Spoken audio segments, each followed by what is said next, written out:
All right, good evening, everybody. Welcome to RFL. Richard Frencher. Polls open in 12 states as we speak. Super Tuesday in full swing. This is the biggest day of voting till Election Day in November, and it could pare down the fields of each party. Marco Rubio, Ted Cruz, they're trying to knock off Trump here. Hillary Clinton tried to stave off Bernie Sanders. Let's go to Marcy Gonzalez. She's joining us live out of Austin, Texas. Marcy? Good evening. The most delegates are up for grabs right here in Texas, where there are long lines at the polls and a lot riding on what happens today.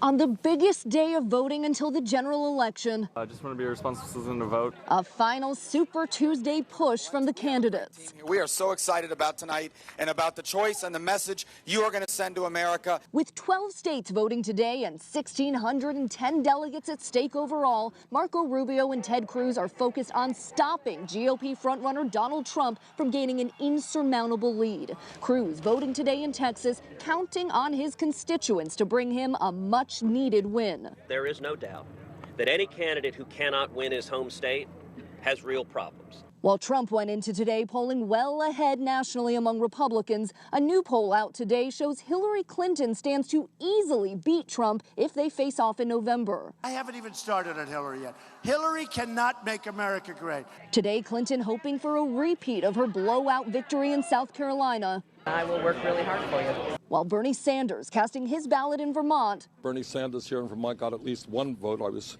working on my wife. Says regardless of today's outcome, he is not backing down.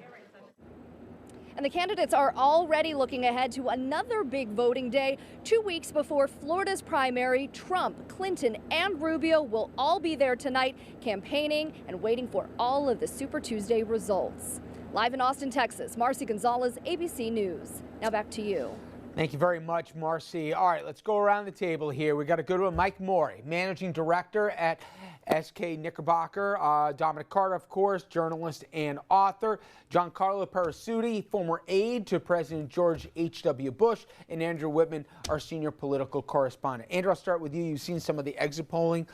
Basically, got a lot of angry people out there.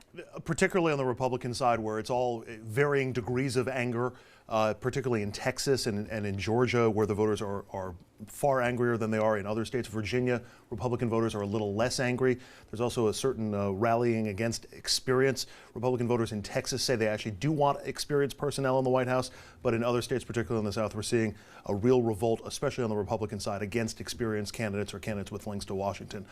Shapes up, we don't have numbers yet, but probably a good night for Donald Trump on the Republican side. All right, and let's stay with the Republicans for this second. And Giancarlo, I got to think that Cruz got to win Texas, right? Arguably, he has to say bye-bye if he doesn't, right? Absolutely.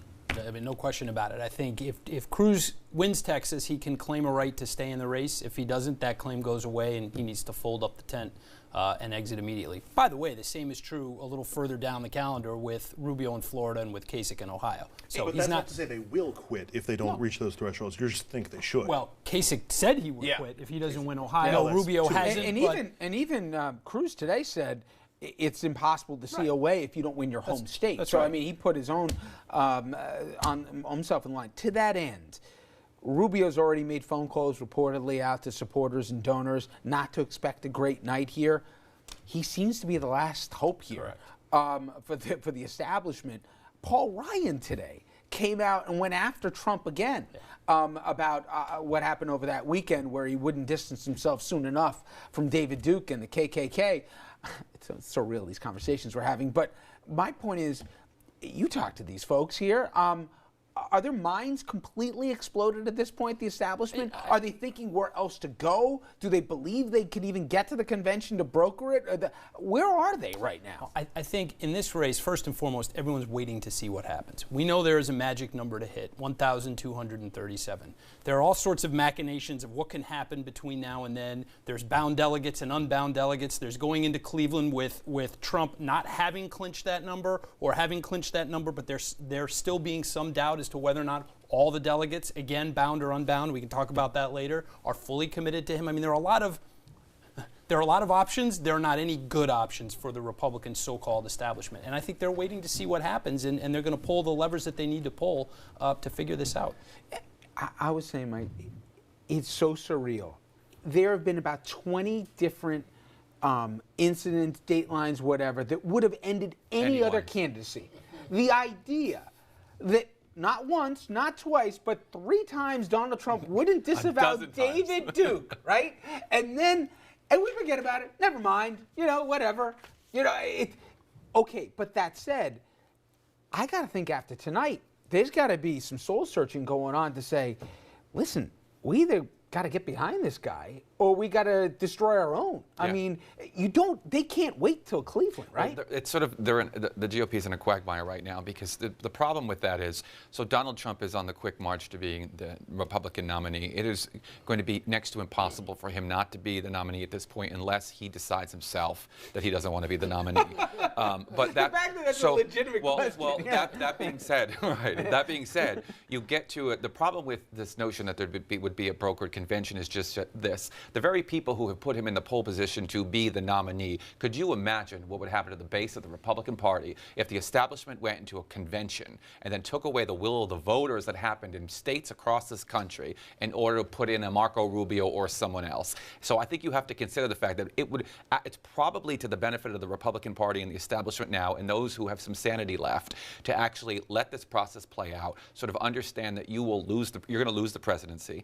Donald Trump is going to be your nominee, and then do everything you can on a state-by-state basis to distance yourself, run independent campaigns. But if you try to take this guy out at convention, I think that you're going to have a huge pushback from the base that sort of got him to where he is. Can we have this discussion just for 1 minute? Because I respectfully disagree with Mike. I don't disagree with your conclusion, but I disagree with the ramifications of it, okay? So you look at the voters that make up the core of Donald Trump's base, they are transient Republicans at best. In Massachusetts, apparently, 20,000 Democrats switched either to independent or to Republican to vote for Trump in the primary in that state today, that Commonwealth today. They're not staying with the Republican Party. So I would argue that the very voters that Mike correctly says would feel alienated and disappointed are not voters that are loyal to the Republican Party in any normal year anyway. But so how can you say that when I bought that in the beginning?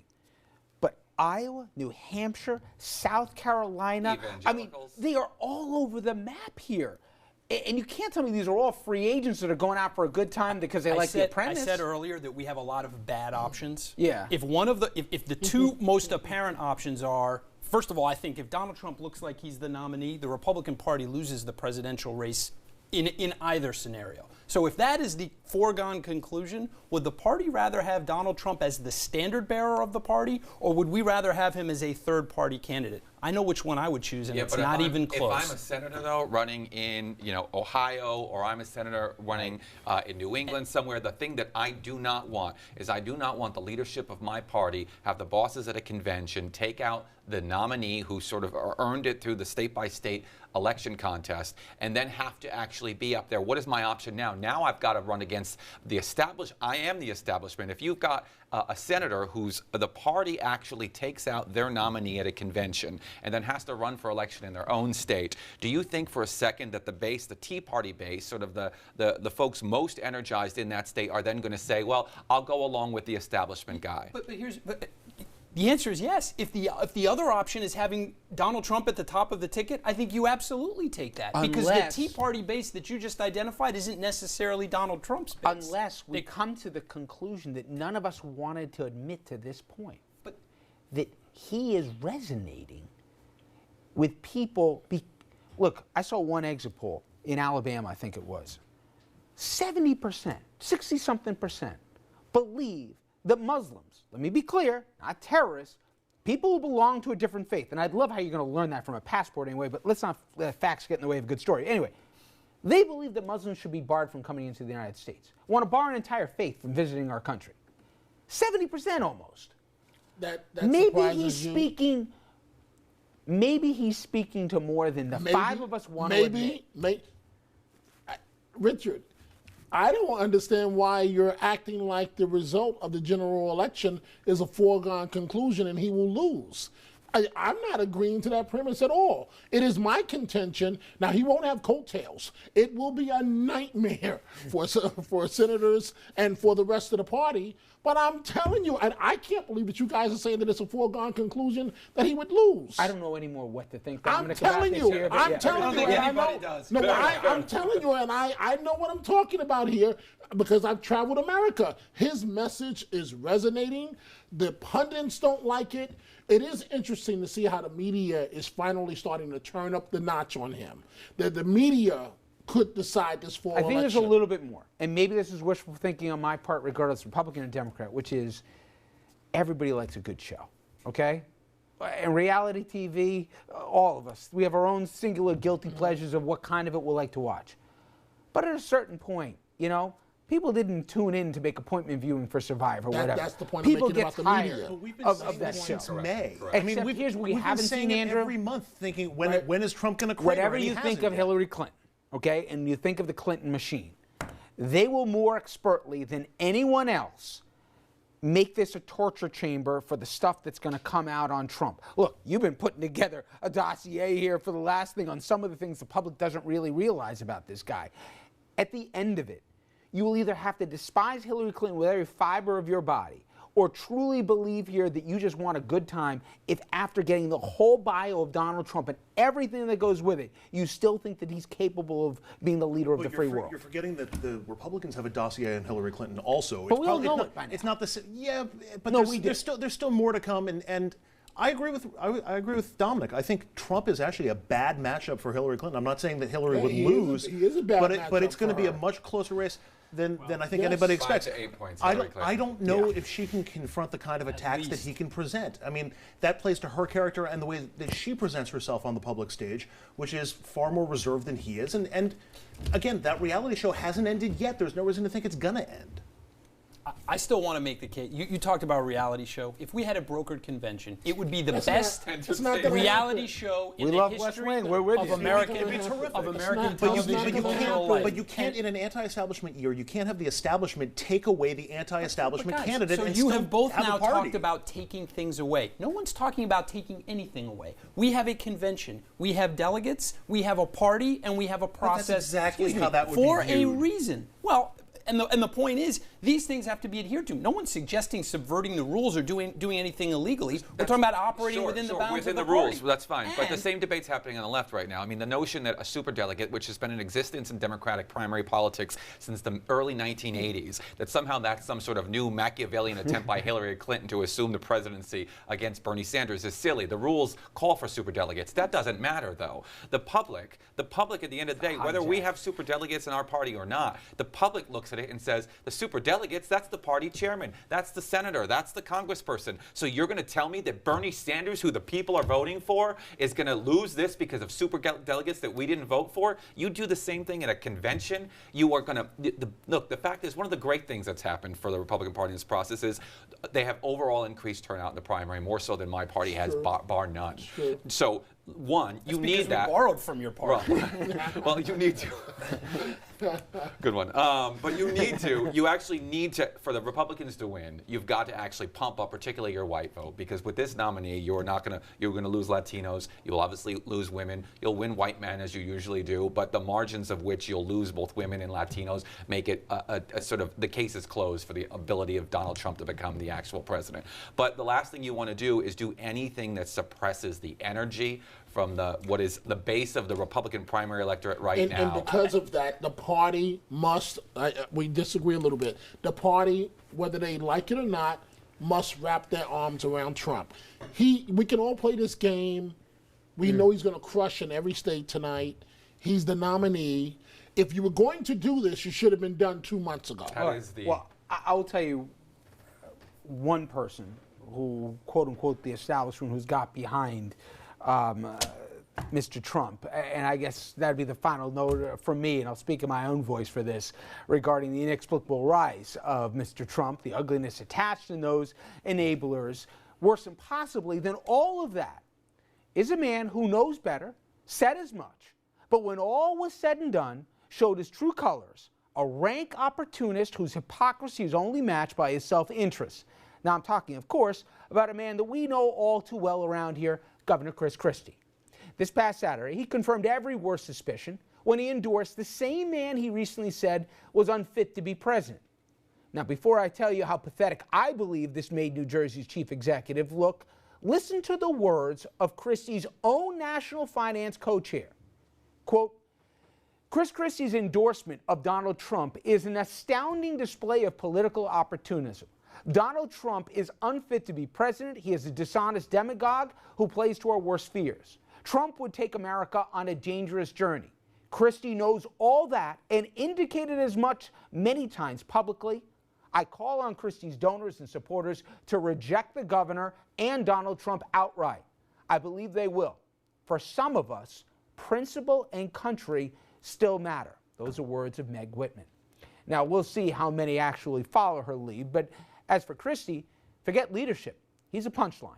The absent governor, who spent nearly 200 days outside of the Garden State last year, deigned us with his presence yesterday, only to refuse to answer any questions about his Trump endorsement, the state budget crisis, or anything else. And when pressed as to why he wouldn't, he answered, quote, because I don't feel like it. Well, I don't feel like defending you anymore to Dominic, Mr. Governor. The bullying embarrassments, the double cross on pensions, the shameful indictment that has become Bridgegate.